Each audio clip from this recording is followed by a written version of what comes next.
Eu tenho problemas psicológicos até hoje, graças a vocês. Eu fui considerado com déficit de memória, tá? Mas isso é uma coisa que eu agradeço a Deus, porque eu esqueço essas sacanagens que eles me fizeram. A diferença minha pro Veiga é nesse sentido. Eu era um menino, o Veiga hoje talvez esteja no auge da carreira dele. E assim como você, revelado no Curitiba. Então, hoje é um Curitiba que tem dinheiro. Isso é legal, me deixa como torcedor bastante satisfeito, mas eu ainda quero entender o propósito esportivo.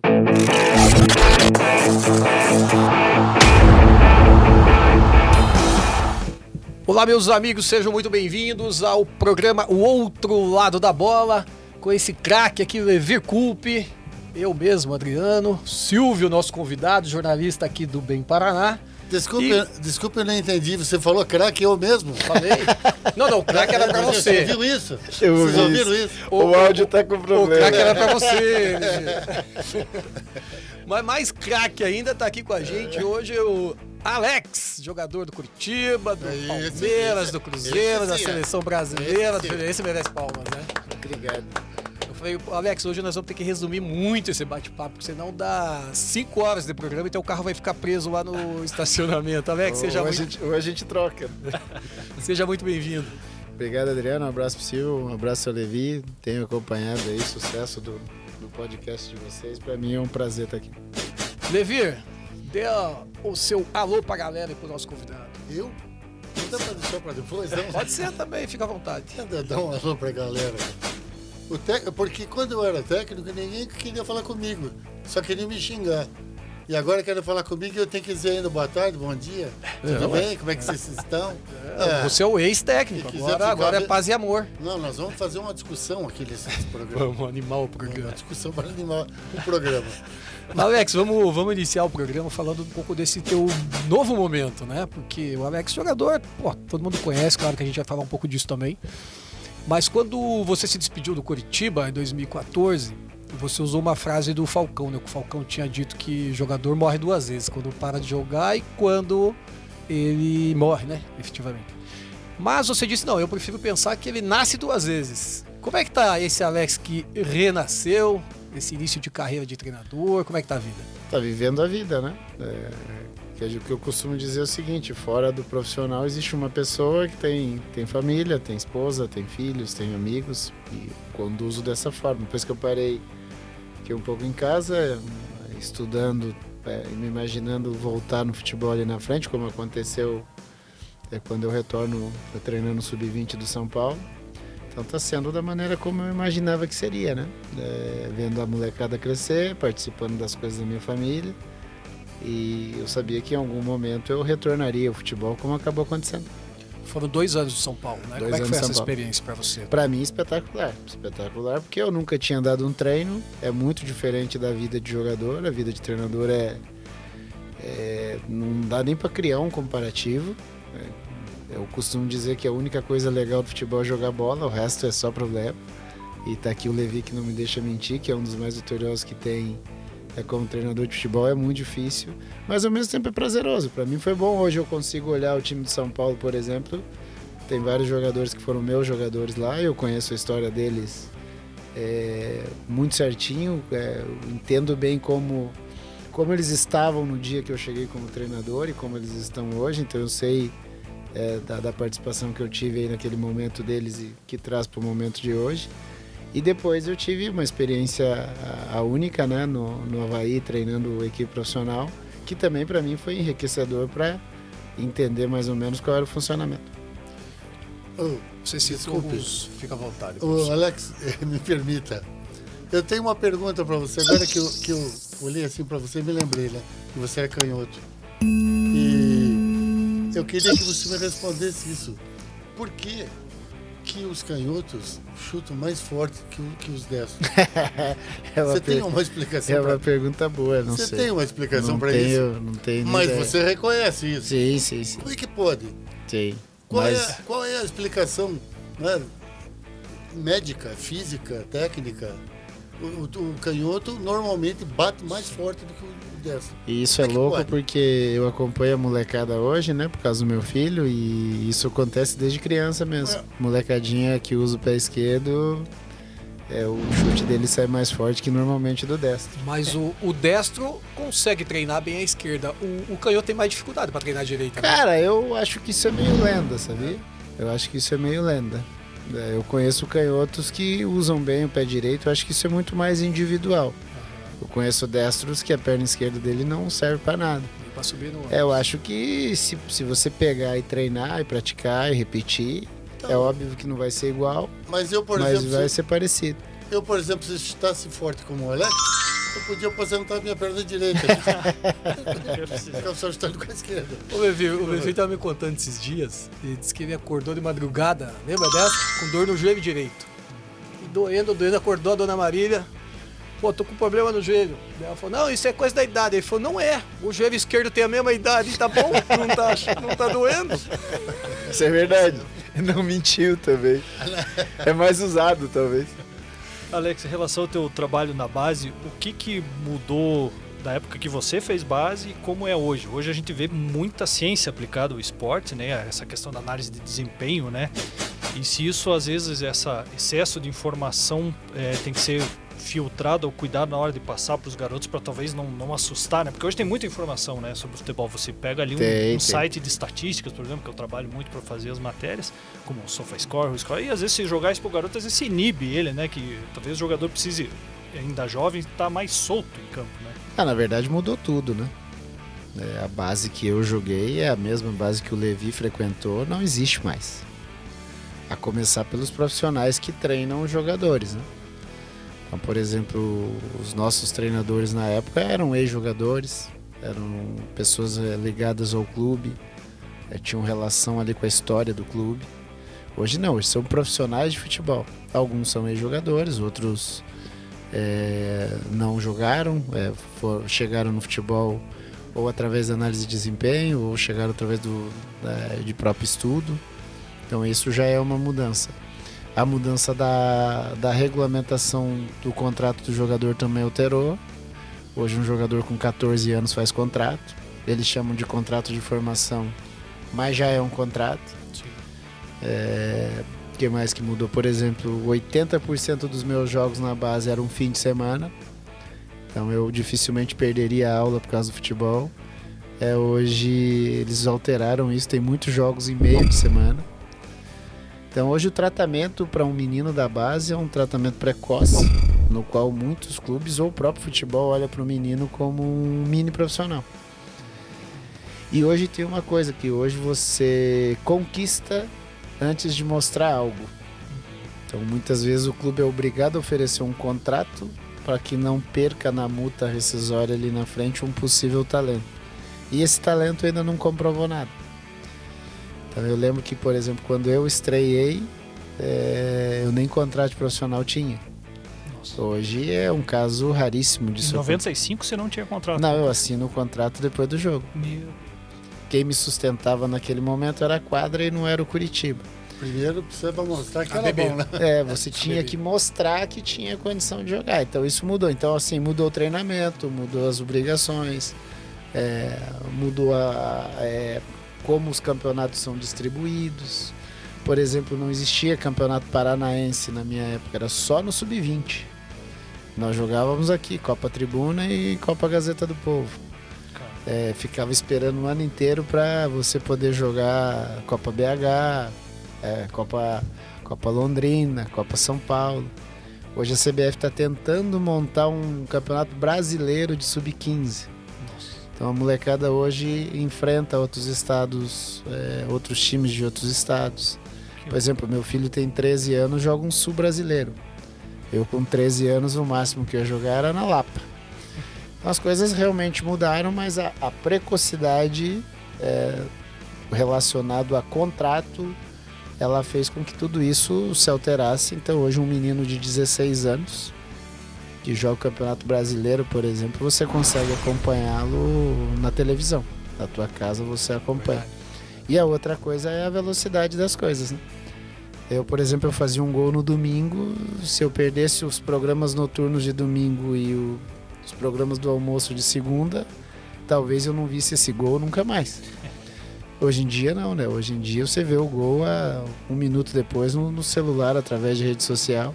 Então a velocidade de informação também é algo que ficou muito mais rápido. Alex, você falou aqui de alguns jogadores do São Paulo, né, que passaram por suas mãos lá na base e hoje já estão no profissional. Um deles é o Pablo Maia, quais são os outros?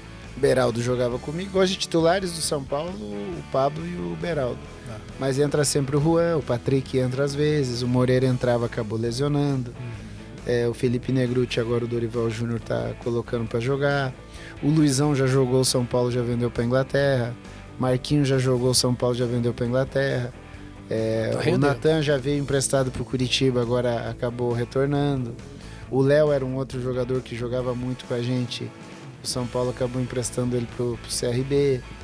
O Vitinho acabou saindo pro futebol mexicano. Então, assim, de 25 que eu tinha, tirando os que ainda não estouraram a idade, que ainda estão jogando no 20 do São Paulo, eu acredito que tenha 12, 13 por aí espalhado e 7 ou 8 jogando no São Paulo. Enorme. Eu vou pedir Então, para Luísa. O trabalho foi legal, foi bem feito. Vou pedir para Luísa pôr um amigo de vocês dois aí na tela, que ele mandou um videozinho para nós. Marcelo Ramos. Nossa, Marcelo. Fala, professor Levi. Alex, meu grande amigo, craque.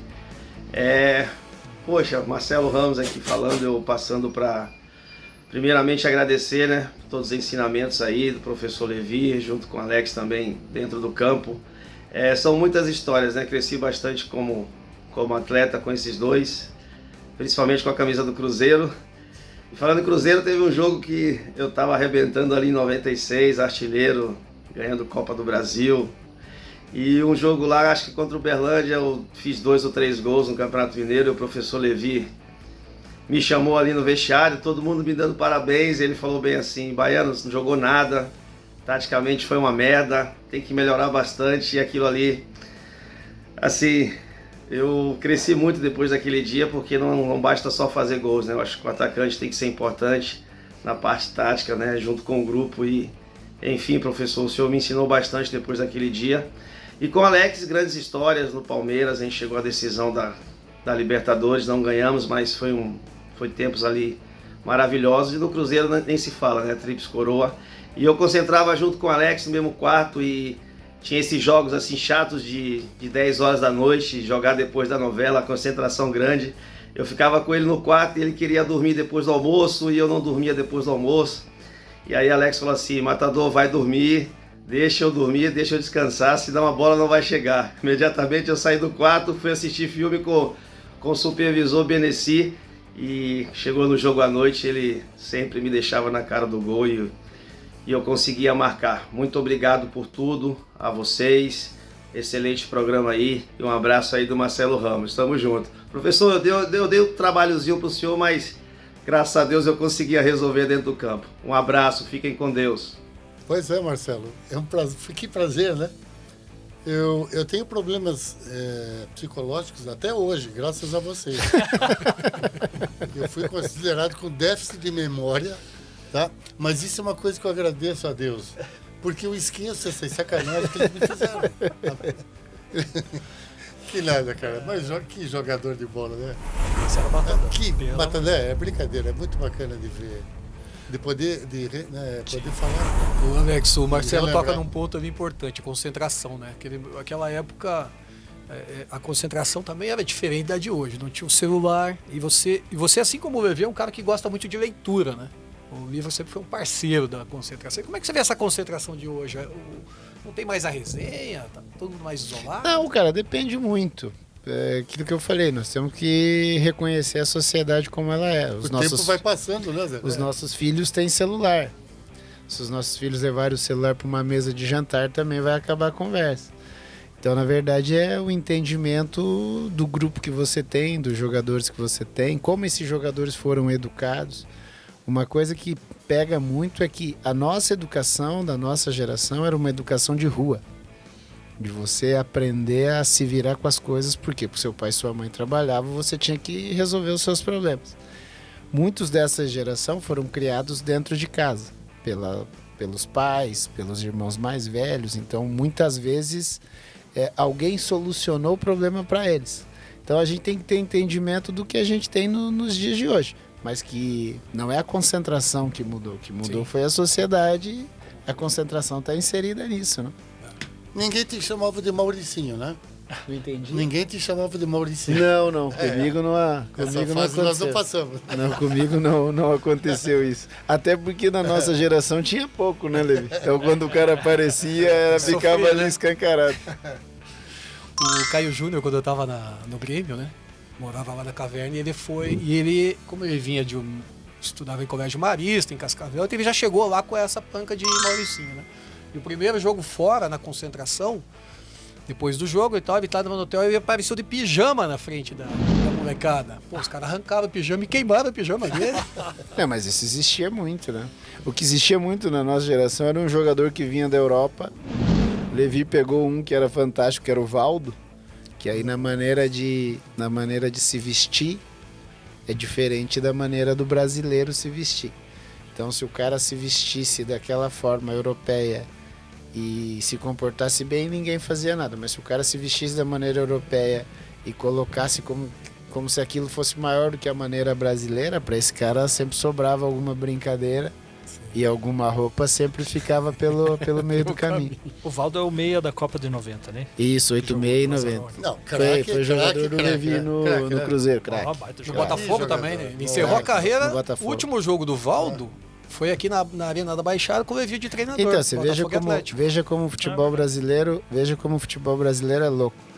Em 10 minutos que a gente está aqui, nós falamos de 2 jogadores, do Valdo e do Marcelo, que provavelmente a geração de hoje pouco fala, e que os caras jogavam uma bola assim absurda.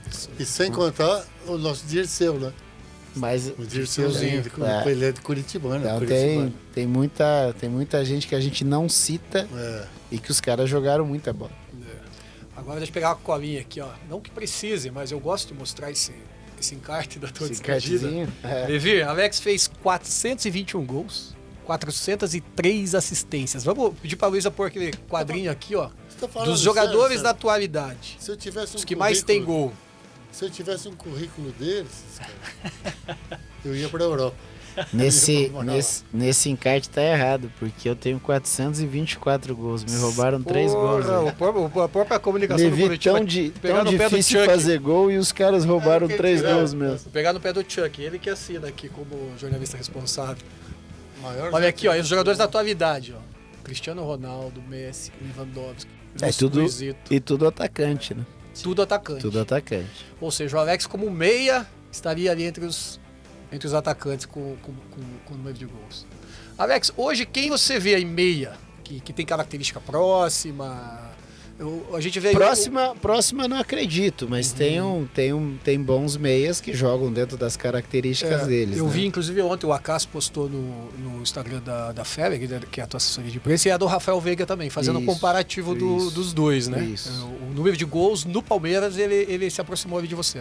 Só que eu sempre costumo dizer o seguinte, o Alex do Palmeiras tinha 20 anos. Não era o auge da minha carreira, né? Sim. Era o início da minha E carreira. eu me lembro que o Filipão teve que te adaptar no início lá, porque tinha o Zinho, né? Eu chego junto com o Zinho, né? Mas pro Felipe não foi tão difícil, porque o Felipe estava acostumado no Grêmio a jogar com o Miguel e o Arilson. Ah, então foi. E eu também, eu sou canhoto por essência, mas a maioria da minha carreira eu joguei mais pro lado direito. Então, e era uma época que existia um volante, 2 meias e mais um meia centralizado, que o Zagallo apelidou de um do Zagallo. Então, normalmente eu era esse que fazia isso. O único treinador que quebrava isso na época era o Levi no Cruzeiro. Que o Levi abriu 3 atacantes mesmo. Jogava Alex, jogava Miller e jogava ou Fábio ou o Marcelo. Os outros, que era difícil enfrentar o Cruzeiro dele por isso, porque era um jeito diferente de jogar. Então, a diferença minha pro Veiga é nesse sentido. Eu era um menino, o Veiga hoje talvez esteja no auge da carreira dele. E assim como você, revelado no Curitiba. É, um pouquinho diferente, porque eu chego bem criança, né? Sim, Eu sim. chego com 9 anos, o Veiga começa em São Paulo, as coisas não acontecem lá, ele vem pro 20 do Curitiba.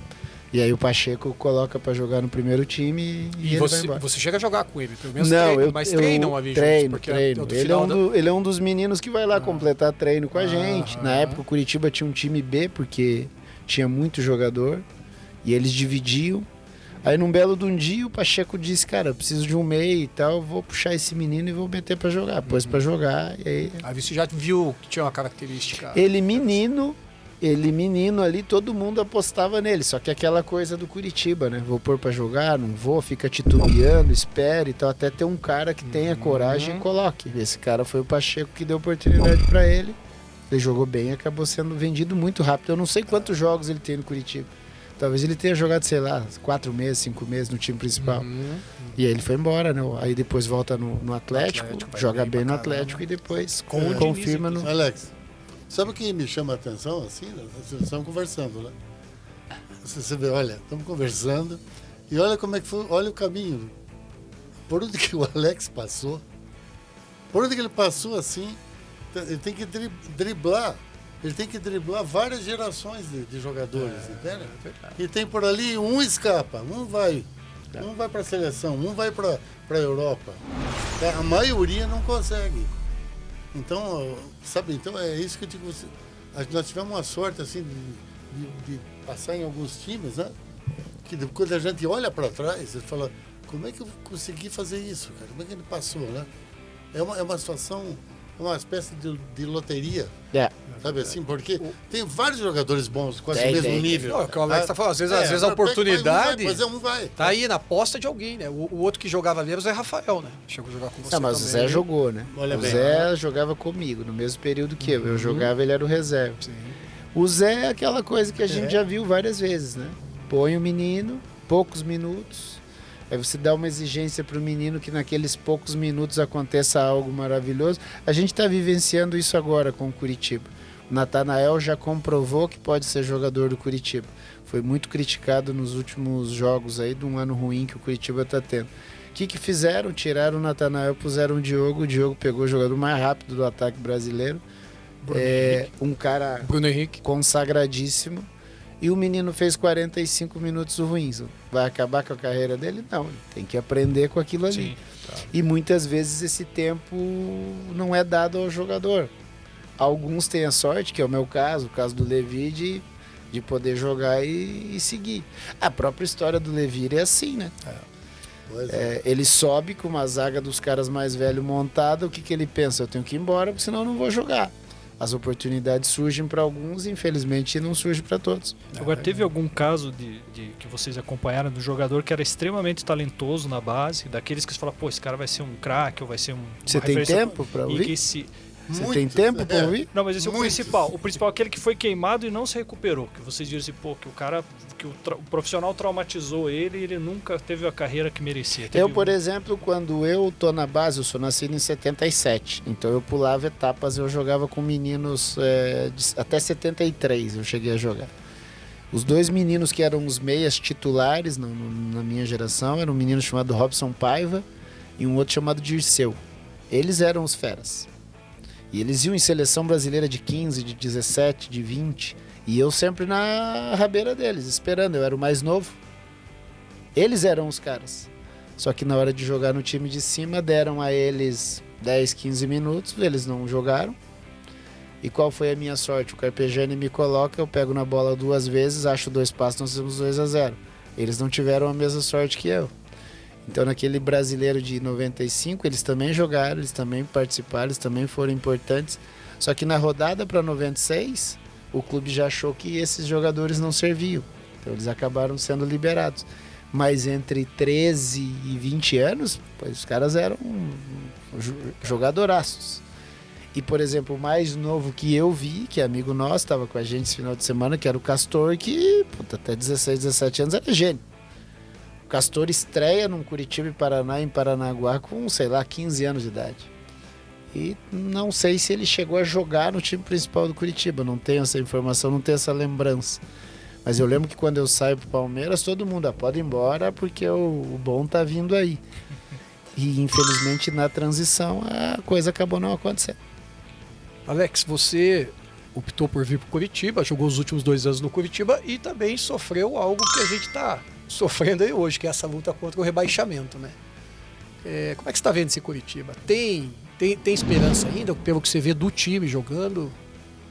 Cara, futebol não dá para você perder a esperança enquanto a matemática estiver a teu favor. Essa é uma realidade. Muitas vezes você vai, faz um jogo ruim, a bola entra, você acaba ganhando de 1-0 sem jogar nada. Outras vezes você faz um jogo maravilhoso e acaba perdendo. A matemática está muito contra a gente, mas ela ainda não é definitiva. Então eu, como torcedor, eu espero que as coisas possam melhorar no sentido de resultado, não de performance, para que a equipe permaneça na primeira divisão. A diferença do meu período para agora é que a gente tinha jogadores que ganhavam jogos. E isso dá muita diferença no momento final, porque tem goleiros que te dão pontos. E no meu período o Vanderlei nos dava pontos. A gente tinha o Lucas Claro, que era um zagueiro que fazia gols. Eu fiz alguns gols, o David fazia outros gols, o Rafinha fazia gols, o Geraldinho quando entrava fazia os gols dele. E no Curitiba a gente ainda não... Tirando o Robson, que tem feito gols, mas os gols são na sua grande maioria de bola parada, a gente não tem tido um jogador que a bola cai no pé dele e ele ganha os jogos para nós. Talvez possa acontecer nas próximas rodadas, para que aí tenha uma subidinha aí e a gente possa escapar. O Argelino seria... Você acompanhou ele? Eu acompanhei, conheço o Slimani há muito tempo, tem uma bela de uma carreira, tem muita qualidade, tem que ver como é que ele vai chegar. Eu só acho que ele chega com um peso, uma expectativa absurda. Como o Moreno chegou também, né? Como o Moreno chegou, só que o Moreno teve tempo, né? O Moreno jogou no estadual, foi pro banco, se adaptou e tudo. Tem uma vantagem que ele fala português, porque jogou em Portugal há algum tempo. Mas todo cara que vem de fora é uma mudança muito grande. Tem que ver que tipo de jogador chega, mas a minha torcida é grande que ele seja esse cara que dê esses pontos. Como é que você vê o novo momento do Curitiba? Então, hoje é um Curitiba que tem dinheiro. Isso é legal, isso é muito...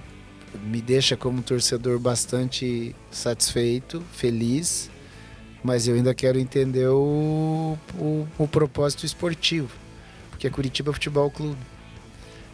Qual a ideia esportiva da SAF do Curitiba? É óbvio, os caras não têm que responder agora, porque nem tempo tiveram. Eles mostraram o projeto que eles têm, administrativamente falando, para o Couto, para o CT, para as coisas futuras. Mas projeto esportivo é outra coisa. E, por exemplo, nós estamos vendo a nível mundial, por exemplo, Paris Saint-Germain tem muito mais dinheiro, mas não tem projeto esportivo. O Manchester City, que entrou mais ou menos num período igual à parte financeira, o dinheiro entrou e eles cataram todo o projeto do Barcelona, trouxeram todo mundo e inseriram dentro do Manchester City. Eles alteraram tudo e mostraram um projeto esportivo. Então essa é a minha curiosidade com o Curitiba. Que tipo de clube nós vamos ser? Que vamos contratar jogadores como o Slimani com 35 anos ou vamos ter um menino de 18 para jogar? Ou vamos ser o clube que contrata 3, 4 mais velhos e insere os meninos? Então esse tipo de resposta só o tempo é que vai dar.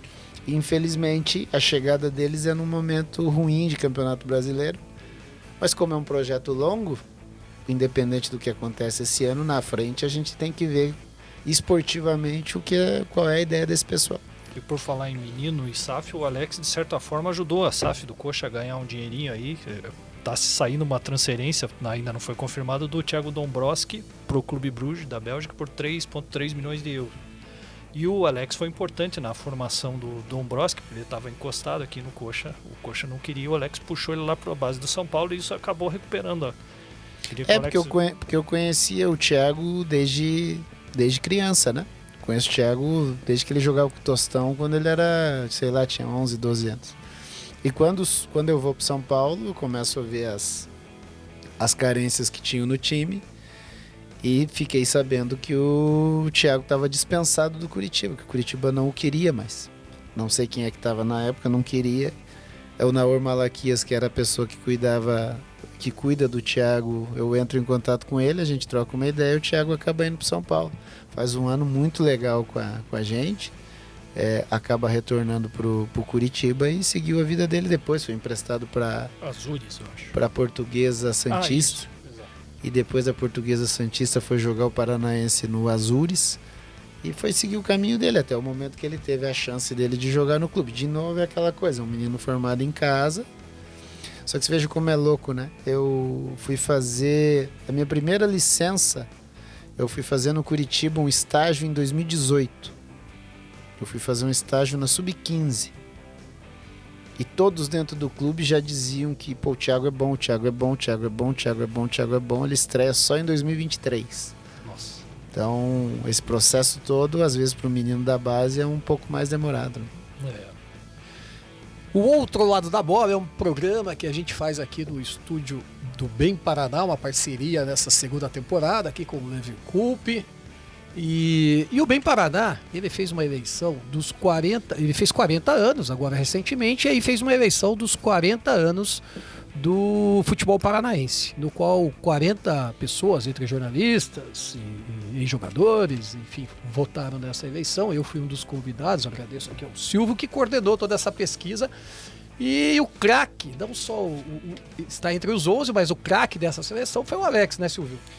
Foi muito legal essa pesquisa. Ouvimos 40 profissionais de imprensa e outros entendidos do futebol do Paranaense, e o Alex ganhou estourado como craque com 22 dos 40 votos. Para você ter uma ideia, o segundo colocado, Alex Mineiro, com 4 votos, né, a distância. E dos 40 que votaram aqui, eu sei que vários são atleticanos mesmo e votaram no craque Alex. Você vê o peso, a importância do Alex para o futebol paranaense nesses 40 anos. É um nome que desperta aquela... Quando as pessoas vão falar do Alex, é legal que brilha o olho, fala aquela coisa magia do camisa 10, então foi assim uma vitória retumbante, assim, expressiva do Alex nessa seleção, foi bem bacana. Desculpa aí, é isso que eu tô vendo aqui no quadro? Vai lá, narra aí pra nós, ó. Fernandinho. Quem é aquele ponto esquerda? Tostão. Teve aqui com a gente no programa. Jogou com você, ele disse que você é um dos principais treinadores da carreira dele. Lá no canto esquerdo, ó, Fernandinho, você revelou no Atlético. Renan Lodge, Thiago Heleno, Miranda, Rafinha, Rafael Camarota, Tostão, acho que o Coração Valente de 2004. Fez 35 gols no Campeonato Brasileiro com você de treinador. Recorde até hoje. Alex Mineiro, Kleberson e aqui eu não reconheço aquele lá, mas... Como é que você vê essa eleição? Quem que se mudava aqui, Alex? Quem que se... Assim, eu quando eu falo de futebol, eu trago muito para as minhas referências de quando eu era criança, adolescente, né? Então isso para mim é muito forte. Eu, por exemplo, o meu goleiro, eu te falei no telefone, meu goleiro seria o Roberto Costa. Ah, é verdade. O Roberto jogou no Atlético, jogou um pouquinho no Curitiba, mas eu tenho lembranças do Roberto. E depois eu tive amizade com ele, joguei com o Cláudio, filho dele, ele foi meu preparador de goleiro nos meus primeiros anos aqui. Então a minha referência com o Roberto é muito grande. É óbvio que o Rafael jogou no Atlético, foi o goleiro campeão brasileiro no Curitiba. E eu sempre brinco, as pessoas me perguntam do meu Curitiba, por exemplo, o meu goleiro do Curitiba é o Luiz Henrique, que era, se eu não estou enganado, era o goleiro na época do Levi como treinador, não sei se é o mesmo ano. 91? Jogou no Paraná também. Jogou no Paraná depois. Baita, mulher. Então, por exemplo, eu não consigo ver uma seleção, entendo o valor do Alex, entendo o valor do Washington, mas eu não consigo ver uma seleção sem o Pachequinho, por exemplo. Sim. E aí as pessoas vão dizer muito, o Alex ganhou o brasileiro, o Washington foi, mas porque o Atlético vivia um momento espetacular, porque eu sempre brinco que quem jogou naquele período entre 89 e 95 no Curitiba e no Atlético foram heróis. Agora, porque era muito difícil jogar naquele período. Alex, você também não encontra um lugar aí pro Dirceu, não? Não, mas então... É que é de 83 pra cá. O Dirceu ainda... O Dirceu de quando que ele é? 70. Eu sou de 53. Não. Jogou na década de 70 o Dirceuzinho, né? 70, entrou nos anos 80 também, mas já não no futebol paranaense. Eu, por exemplo, eu via muito o Paraná Clube, então, por exemplo, o Adoilson seria um jogador que eu colocaria. Eu teria que pensar nos 11 assim, mas essa seleção é uma seleção muito boa. Agora tem jogadores, principalmente da minha adolescência, de Curitiba, Atlético e Paraná. Por exemplo, Carlinhos Sabiá, que jogou no Atlético e no Paraná Clube. Serginho Cabeção, que é um cara que eu gosto demais. Jogou nos 3. Jogou nos 3. O Serginho, inclusive, votou. Ele foi um dos eleitores. Adilson Batista, eu vi o início dele no Atlético Paranaense. Então, assim, eu teria que pensar para formar o meu time. O Serginho Cabeção votou em você, viu? Não se preocupe. Agora, o certo é que você vai cometer alguma injustiça. Sempre. Sim. Porque, sabe, tem muito jogador bom, mas que você não é o que você pensa. Sim, sim. Então, cada um pensa de uma maneira. Por isso que o futebol brasileiro tá uma merda. Se o futebol Cada um brasileiro tá tem merda, um jeito, cada um quer fazer o seu. Ô, Levi, vou pegar teu gancho e vamos viajar então. Vamos lá pra Turquia, porque se aqui o Alex é eleito o melhor jogador dos últimos 40 anos, na Turquia ele é o rei lá, né? E Alex, fala um pouco pra gente desse momento atual do futebol turco. O jogador na Arda Güler, assim que pronuncia? Arda Güler. Arda Güler, contratado 18 anos, né? Revelado 18 Fener, anos, é. contratado pelo Real Madrid. É, o menino que surge lá na base de um time da capital. Eles contratam ainda menino. O menino destrói no sub-20, mas ele tinha acho que 15, 16 anos. Os caras já puxam pro time de cima e ele não sente, ele começa a jogar. Porque é difícil jogar no Fenerbahçe, é o maior clube, é um clube de massa, uma pressão muito grande. E o menino não sente, o menino joga, aproveita bem os minutos dele. E tem uma falha no contrato do menino. A diretoria falhou na hora de fazer o contrato, põe uma multa baixa. A multa era 17 milhões de euros. Quando explode, o Real Madrid, com esse processo que eles têm de observar jovens pelo mundo, vai e contrata. E ele deu azar, né? Porque no terceiro dia de pré-temporada lá que ele se apresentou no Madrid, ele acabou lesionando o joelho. Mas eu vi os jogos que eu assisti dele, realmente o menino é muito bom jogador. E qual o melhor jogador turco que você já viu jogar? Tem o Çalhanoğlu, Çalhanoğlu que pronuncia? O Çalhanoğlu joga, mas ele, por exemplo, ele é um turco que nunca jogou na Turquia, né? Ele é daquelas histórias que são os pais turcos que foram para a Alemanha, para a Bélgica, para a França e ele nasceu fora. Que é um caso, ele e o Gundogan, eles tinham que fazer uma opção entre jogar na Alemanha ou jogar na Turquia. O Gundogan fez a opção pela Alemanha e o Hakan acabou fazendo a opção pela Turquia. Do meu período, o melhor jogador era um menino que hoje é treinador de futebol chamado Emre Belözoğlu. Jogou a Copa de 2002, jogou no Atlético de Madrid. Internacional, eu acho que jogou na Inter de Milão, jogou no Newcastle, muito bom jogador. Hoje baixinho, cabelo castanho. Isso, hoje ele é treinador. Na Copa de 2002 ele devia ter acho que 18 anos, 19 anos. Pra mim era o que eu considerava o melhor jogador. Mas tem bons jogadores, espalhados hoje em dia, espalhados pela Europa, jogando nas ligas alemã, inglesa, espanhola. Tem essa coisa da situação deles, quando teve a Segunda Guerra, o povo turco foi ajudar, principalmente na Alemanha, na Bélgica e na França, que hoje já estão na 4ª geração, né? E aí a gente vai lembrar de Mesut Özil, por exemplo, é um cara nessa mesma situação, também fez opção pela Alemanha.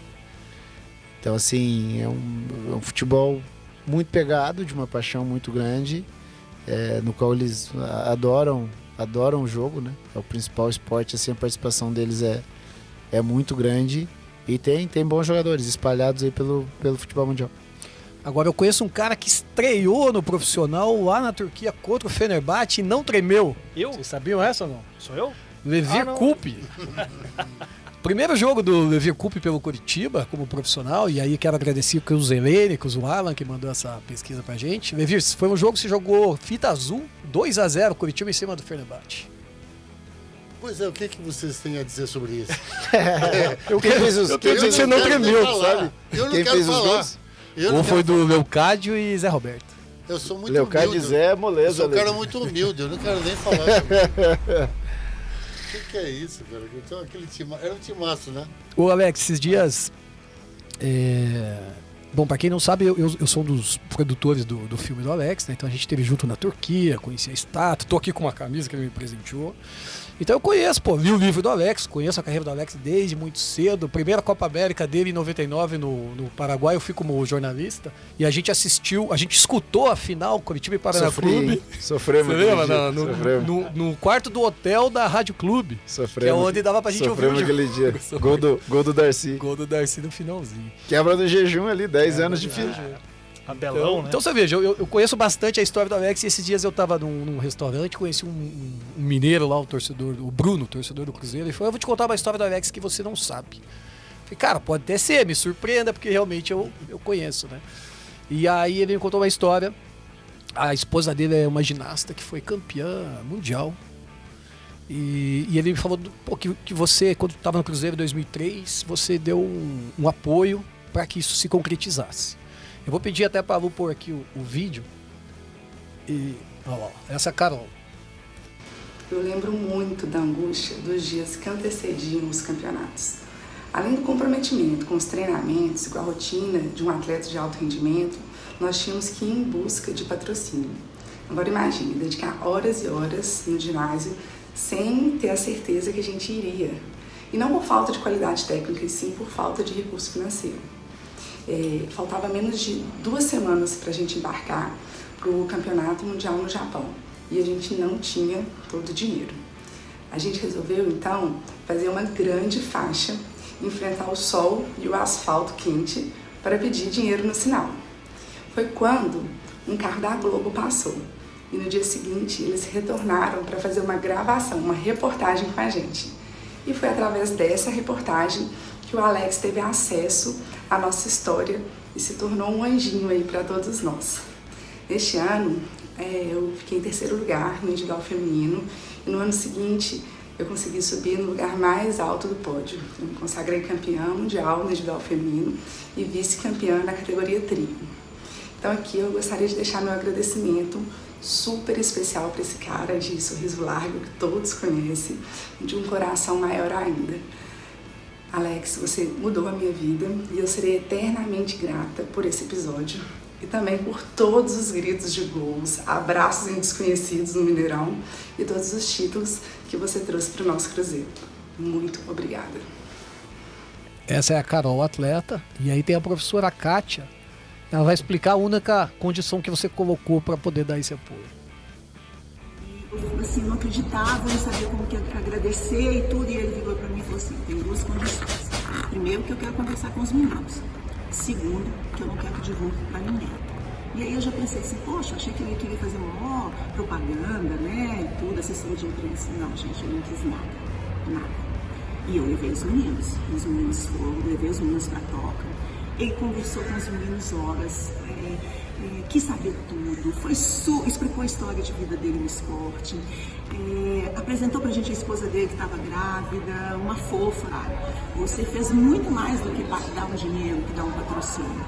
Então, por isso que você é essa pessoa especial que você é. E você vai estar sempre na minha memória, vai estar sempre nas minhas orações, você e a sua família. E eu tenho certeza que essa história que você construiu e esse apoio que você nos deu repercutiu muito mais por muitos anos. E até hoje eu me lembro de você com muito carinho. Então eu tenho que te pedir desculpa que quebrei a promessa, fiz elas quebrarem a promessa de não contar pra ninguém, né? Mas 20 anos depois... Já caducou. Isso foi 2003, já foi embora. 2003, 20 anos. Bom, pessoal, quero agradecer aqui o programa bom, assim, passa rapidinho, né? Impressionante.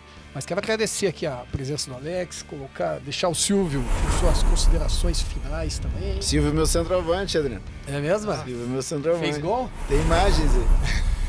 É melhor de não falar sobre isso. Você vai mandar essas imagens pra gente colocar no programa. Pior que tem imagens. Tem imagens? Não, mas, cara, eu quero agradecer muito o Alex, cara, porque ele me salvou já em alguns momentos da carreira, ele nem sabe. Outro dia eu contei uma que ele me salvou em 99. Eu comecei no jornalismo esportivo em 95, então eu peguei bem a mesmo período da carreira profissional do Alex, também a minha carreira de jornalista. Eu acompanhei a carreira inteira dele. E, cara, no jornalismo esportivo não é tão simples lidar com jogadores.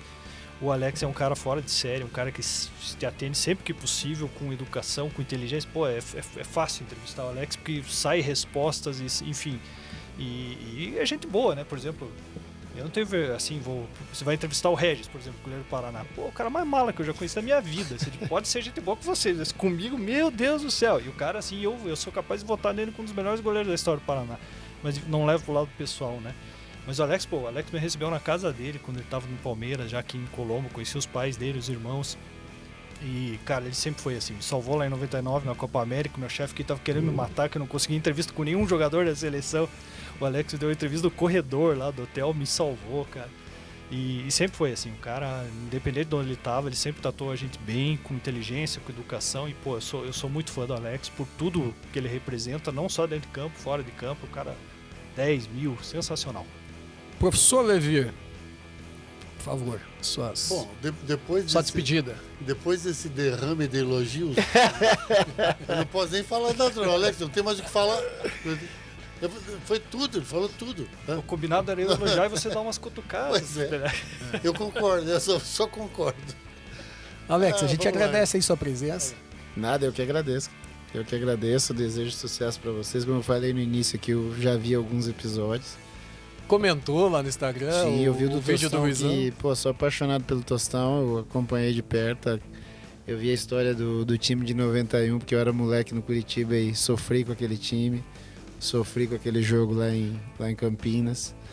Então, sucesso para vocês e para mim foi um prazer estar aqui trocando esse papinho rapidinho. Obrigado, Alex. A ideia é essa mesmo, a gente poder deixar registrado aqui a história, né, dessas pessoas que fizeram futebol paranaense, aproveitar o espírito alegre do professor Levi, para a gente se divertir. Claro. E agradeço aqui ao Bem Paraná pela parceria, a Imobiliária Líder também, do Diógenes, o Tempero de Minas, nosso restaurante do professor Levi. É bom. Tem a franquia agora lá na Anitta Garibaldi, mais perto da tua casa, Silvio.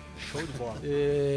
Mostrar que o livro do professor Levi, quem quiser adquirir, toda a renda ela é revertida para o Hospital do Príncipe. Procura a gente lá no Instagram do Levi. O Alex já leu, né? Já li, tem. já. Então hoje nem vamos presentear o nosso convidado com o livro, porque ele realmente já possui. E para finalizar, gente, vamos deixar rodando aqui o trailer que eu falei do filme Alex Câmera 10. É um filme que a gente produziu aí do Alex, que mostra principalmente os últimos 2 anos de carreira, mas a gente faz uma viagem através de depoimentos e imagens antigas por toda a carreira dele. E quem quiser assistir está disponível no Amazon. Procura lá no Amazon Alex Câmera 10. E com esse filme a gente se despede de mais um programa O Outro Lado da Bola.